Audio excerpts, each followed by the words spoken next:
Fascist সরকার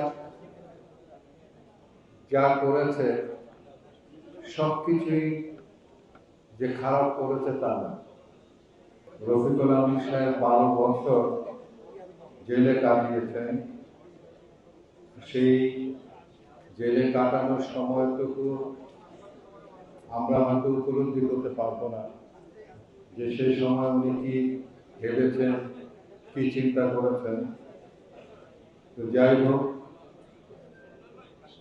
আজকে এই নতুন পার্টি উপলক্ষে আমি আমার অন্তরের অন্তঃস্থল থেকে আমি আপনাদেরকে শুভেচ্ছা জানাচ্ছি, সফলতা কামনা করছি যেন আপনারা সফল। ফ্যাসিস্ট সরকার যা করেছে সবকিছুই যে খারাপ করেছে তা না। ফ্যাসিস্ট সরকার আজকে যা করেছে তার জন্যই কিন্তু আজকে এই নতুন দলটি কিন্তু উদ্বোধন হয়েছে। কাজেই সব খারাপের মধ্যে থেকেও কিন্তু কিছু কিছু ভালো কাজ বেরিয়ে আসে, সেটা আজকে এই প্রমাণ। আজকে এই নতুন পার্টির উদ্বোধন আমি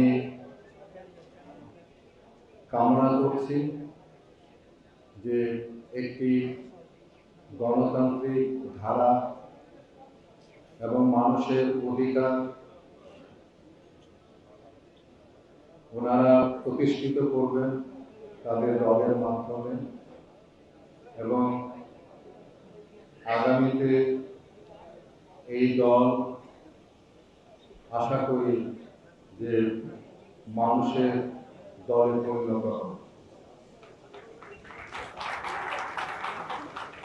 আমি একটি কথা বলতে চাই রফিকুল আমিন সাহেবকে, যে আমি যে আন্দোলনটি করছি, নিরাপদ সড়ক আন্দোলন, বাংলাদেশে কোনো পার্টি জন্ম হয় নাই যারা তাদের ম্যানিফেস্টোর মধ্যে এই নিরাপদ সড়ককে সেভাবে নিয়ে আসবে। আমি আশা করেছিলাম যে রফিক সাহেব অন্তত এই জিনিসটিকে নিয়ে আসবেন, কিন্তু আপনি আনেন নাই। তো আমার এটি দাবি রইল আপনার প্রতি যে নিরাপদ সড়ক বিষয়টিকে আপনাদের ম্যানিফেস্টোর মধ্যে নিয়ে আসবেন ইনশাআল্লাহ।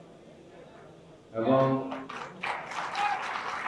অবশ্যই এই যে দেখেন যে কত মানুষের দাবি, কত মানুষ এখানে যারা এসেছে তাদের মধ্যে থেকে তাদের কত আপনজনকে তারা হারিয়েছে।